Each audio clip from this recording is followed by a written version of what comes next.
आइए जानते हैं नारद जी की जानकारी।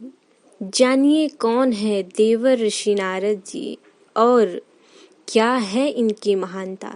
नारद की कहानी भगवान विष्णु जी के भक्तों की कहानी है। ये उनके भक्त सबसे प्रिय नारद जी की कथा है।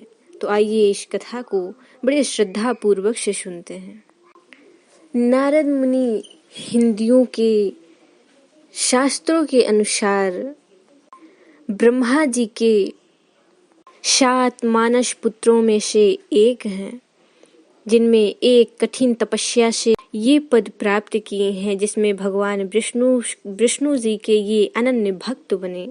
देवर ऋषि नारद जी धर्म के प्रचार प्रसार एवं धर्मता की ओर हमेशा अग्रणी रहते हैं, यानी आगे रहते हैं। शास्त्रों के अनुसार इन्हें भगवान का मन कहा गया है। इसी कारण सब लोकों में, समस्त समाजों में, समस्त शास्त्रों में इन्हें पति पर्वों में समस्त हमेशा नारद जी का ही प्रवेश रहा है। देवताओं बस नहीं, हमेशा दानवों ने भी इन्हें आदर सत्कार किए हैं और इनसे सभी परामर्श लिए हैं। श्रीमद् भागवत गीता महापुराण के 10वें अध्याय के 26वें श्लोक में स्वयं प्रभु श्री कृष्ण जी इनकी महानता को स्वीकार करते हुए कहे हैं, देवर्षियों में मैं नारद हूँ। श्रीमद् भागवत महापुराण का जो कथन है वो इस सृष्टि में तो प्रभु श्री कृष्ण जी ने देवर ऋषि नारद जी के रूप में तीसरा अवतार ग्रहण किए हैं और सातों तंत्र जिसे नारद पंचरात्र भी कहते हैं उसका भी उपदेश दिए हैं, जिसे उसे भव बंधन के कारण इन्हें मुक्ति का द्वार दिखाया गया है। तो आगे बात करते हैं वायु पुराण के देवर ऋषि नारद जी के बारे में क्या बताया गया है।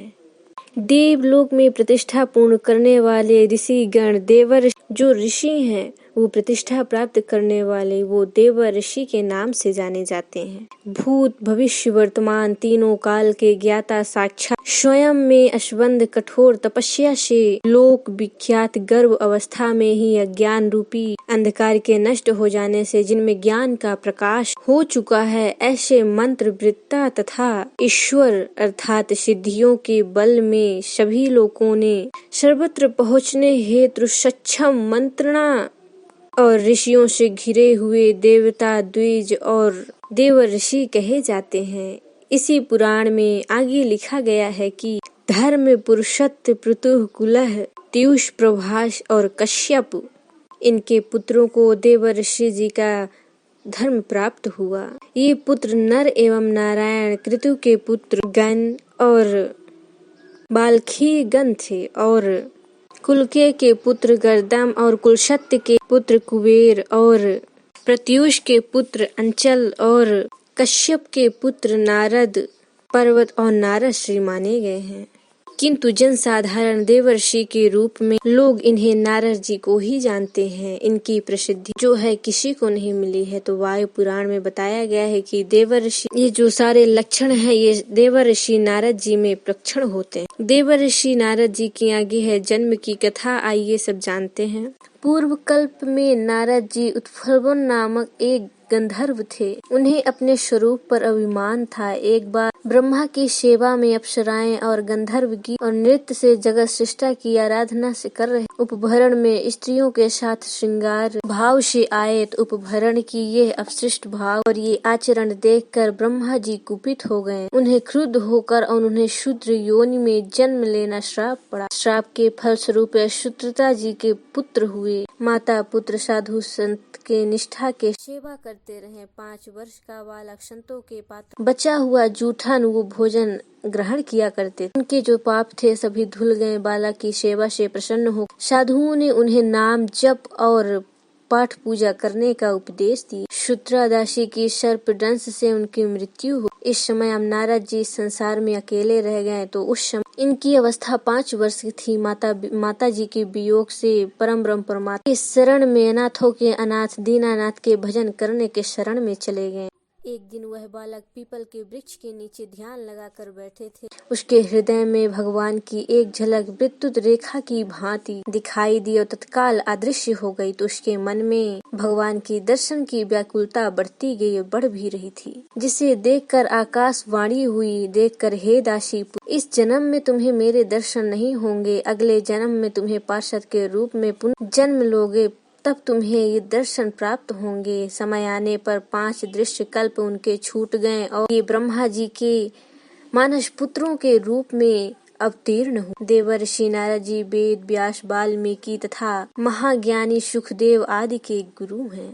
भगवत गीता जो भक्ति ज्ञान वैराग्य आदि का परमो रसद ग्रंथ है और जो रामायण मर्यादा पुरुषोत्तम श्री राम जी हैं, उनके पावन पर्व चरण से उनकी दृष्टि परिपूर्ण है, तो देवर्षि नारद जी कृपा से ही प्राप्त हो चुके हैं। इन्होंने ही राजा प्रहलाद, ध्रुव और आदि महान भक्तों को भक्ति के मार्ग में अग्रसर प्रवृत्त होने का आशीर्वाद दिए थे। ये भागवत धर्म के परम पूर्ण रहस्य को जानने वाले स्रोत हैं। ब्रह्मा, शंकर, सनत कुमार, महर्षि कपिल आदि, स्वयं को मनु आदि 12 आचार्यों में ये कल्पित है। देवर्षि नारद जी द्वारा विचलित पूर्व भक्ति बहुत विचरण बहुत स्मृति है। नारद जी को अपनी विभूति बताते हुए योगेश्वर द्वारा प्रभु श्री कृष्ण जी 10वें अध्याय में कहते हैं कि अस्वस्था भूछाना देवर्षाचानादना। नारद जी के ग्रंथ नारद 5 रात्र, नारद जी की भक्ति सूत्र, नारद की महापुराण, नारदीय उत्पुराण संहिता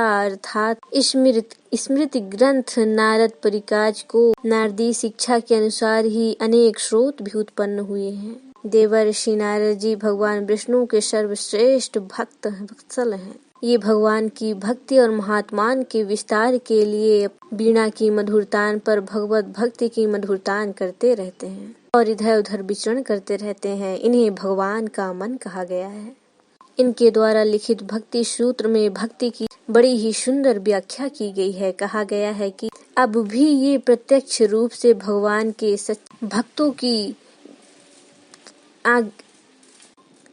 मेहनत करते रहते हैं। अब भी भक्त प्रहलाद, वृष, ध्रुव आदि को उपदेश देकर इन्हें भक्ति की रास्ता दिखाए हैं। इनकी समस्त लोकों में अवदित गति है। इनका मंगलमय हो और इनका मंगलमय जीवन संसार के मंगलमय की ही रास्ता है। महाभारत के सभा पर्व के 5वें अध्याय में नारद जी के व्यक्तित्व का परिचय इस प्रकार दिया गया है। देवर्षि नारद जी वेद और उपनिषदों के मर्मज्ञ, देवताओं के पूजी, इतिहास पुराणों के विशेषज्ञ और पूर्व कल्पों अर्थात अतीत की बातों को जानने वाले, न्याय एवं धर्म के तत्वत, शिक्षा, ग्रहण, ज्योतिष, आयुर्वेद एवं प्रकांड एवं संगीत विरासत, प्रभावशाली वक्ता, प्रभावी नीतिज्ञ, महाकवि, बृहस्पति जैसे महाविद्वान, संख्यों का रहस्य दिखाने वाले, धर्म काम मोक्ष आदि का अर्थार्थ के ज्ञाता, अपने योग बल से समस्त लोगों के ज्ञाता, समाचार लेकर इधर उधर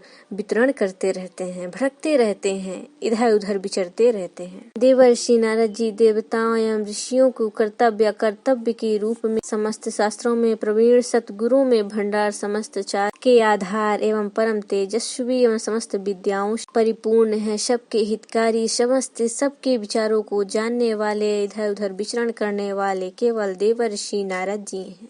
18 महापुराणों में एक नारदोदत्ति, एक कर्तव्य नारदी पुराण के कर्तव्यों से विख्यात है। मत्स्य पुराण में वर्णित है कि श्री नारद जी ने कल्पत प्रसंग के रूप में जिन अध्यायों में जो कहा है वो 25,000 ग्रंथ श्लोकों में वो नारद जी कही हुई ये पुराण है। वर्तमान समय में ये नारद पुराण 25,000 श्लोकों वाला है, जिसमें 3,000 न्यूनतम प्राचीन पांडुलिपि का कुछ भाग नष्ट हो जाने के कारण ही श्री नारद पुराण में और लगभग 740 श्लोक ज्योतिष शास्त्र पर हैं। इनमें तीनों ज्योतिष के स्कंद, सिद्धांत, घोरा और संहिता की सर्वांगीण विवेचना की गई है। नारद संहिता के नाम से उपलब्ध इनके ग्रंथ में भी ज्योतिष शास्त्र के सभी विषयों की कुछ विस्तृत वर्णन मिलते हैं, जिसमें यह सिद्ध हो जाता है कि देवर्षि नारद जी भक्ति के साथ साथ ज्योतिष के भी आचार्य हैं। आजकल धारा के चलचित्र और धारावाहिकों में नारद जी का जैसा चरित्र चित्रण हो रहा है वह देवर्षि नारद जी के सामने वो महान बौरका है और देवर्षि नारद जी के सामने उनकी जो सामने की छवि है उनकी महान छवि जो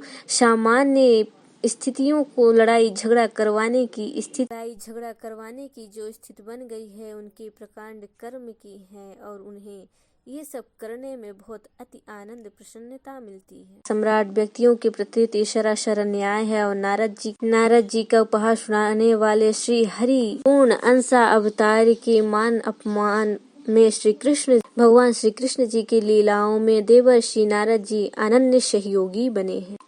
नारद जी पार्षद होने के साथ साथ देवताओं के प्रवक्ता भी। अतः हम सब कह सकते हैं कि देवर्षि नारद जी वास्तव में ये देवर्षि नारद जी ही हैं जो भगवान के सहयोग में हर वक्त लगे रहते हैं।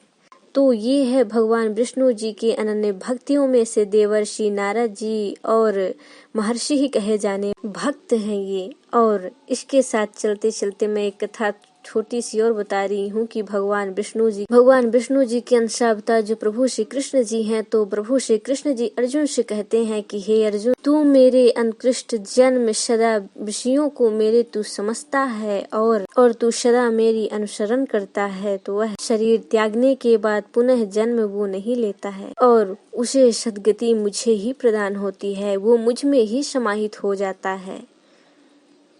तो ये थी नारद जी के जन्म गाथा, उनके भक्त वत्सल्य की कथा। राधे राधे।